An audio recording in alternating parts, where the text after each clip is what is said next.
ನಮಸ್ಕಾರ ಎಲ್ರಿಗೂ. ನಾನಿವತ್ತು ಗೋಧಿ ಹಿಟ್ಟಿನ ದೋಸೆಯನ್ನು ಮಾಡ್ತಿದ್ದೀನಿ. ಏನೇನು ಸಾಮಗ್ರಿಗಳು ಬೇಕು ನೋಡೋಣ ಬನ್ನಿ.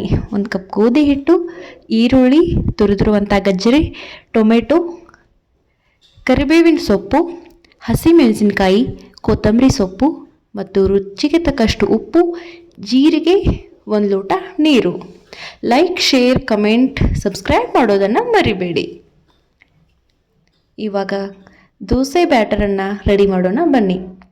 1 ಬೌಲ್ಗೆ 1 ಕಪ್ ಗೋಧಿ ಹಿಟ್ಟು, ಜೀರಿಗೆ, ಉಪ್ಪು ಮತ್ತು ನೀರು ಹಾಕಿ ಚೆನ್ನಾಗಿ ಕಲಿಸ್ಬೇಕು. ಸ್ವಲ್ಪನೂ ಗಂಟಿಲ್ಲದೆ ಇರೋ ಹಾಗೆ ಚೆನ್ನಾಗಿ ಕಲಕಬೇಕು. ದೋಸೆ ತುಂಬ ಸಾಫ್ಟಾಗಿ ಬರುತ್ತೆ. ಸ್ವಲ್ಪ ನೀರು ಹಾಕಿಬಿಟ್ಟು ಚೆನ್ನಾಗಿ ದೋಸೆ ಹಿಟ್ಟನ್ನು ರೆಡಿ ಮಾಡ್ಕೊಳ್ಬೇಕು.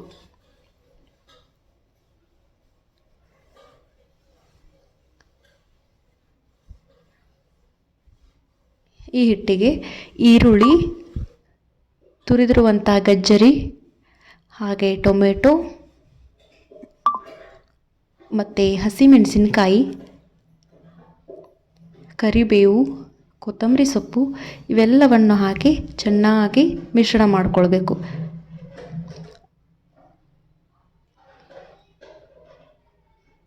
ಚೆನ್ನಾಗಿ ಕಲಕಬೇಕು. ಎಲ್ಲವೂ ಹದವಾಗಿ ಆಗಬೇಕು ಹಿಟ್ಟು. ಅಂದರೆ ದೋಸೆ ತುಂಬ ಸಾಫ್ಟಾಗಿ ಟೇಸ್ಟಿಯಾಗಿ ಬರುತ್ತೆ.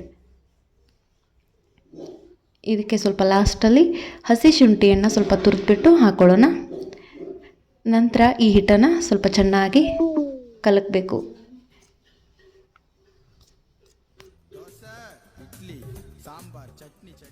ಸ್ವಲ್ಪ ನೀರು ಹಾಕ್ಕೊಳ್ತಿದ್ದೀನಿ. ಮತ್ತೊಮ್ಮೆ ಇದನ್ನು ಕೈ ಆಡಿಸ್ಬಿಟ್ಟು ಚೆನ್ನಾಗಿ ಹಿಟ್ಟು ರೆಡಿ ಆಗಬೇಕು. ನೋಡಿ, ಈ ಥರ ಯಾವುದೇ ಗಟ್ಟಿಲ್ಲದೆ ಇರೋ ಹಾಗೆ ಚೆನ್ನಾಗಿ ಹಿಟ್ಟು ಬರಬೇಕು. ನೋಡಿ, ವಿಡಿಯೋಲ್ಲಿ ನೋಡ್ತಾ ಇರೋ ಹಾಗೆ ಹಿಟ್ಟು ಈ ಕನ್ಸಿಸ್ಟಲ್ಲಿದ್ದರೆ ಸಾಕು. ನಂತರ ಕಾದರೂ ಹೆಂಚಿಗೆ ಸ್ವಲ್ಪ ಉಪ್ಪು ನೀರನ್ನು ಗೊಜ್ಜಿಬಿಟ್ಟು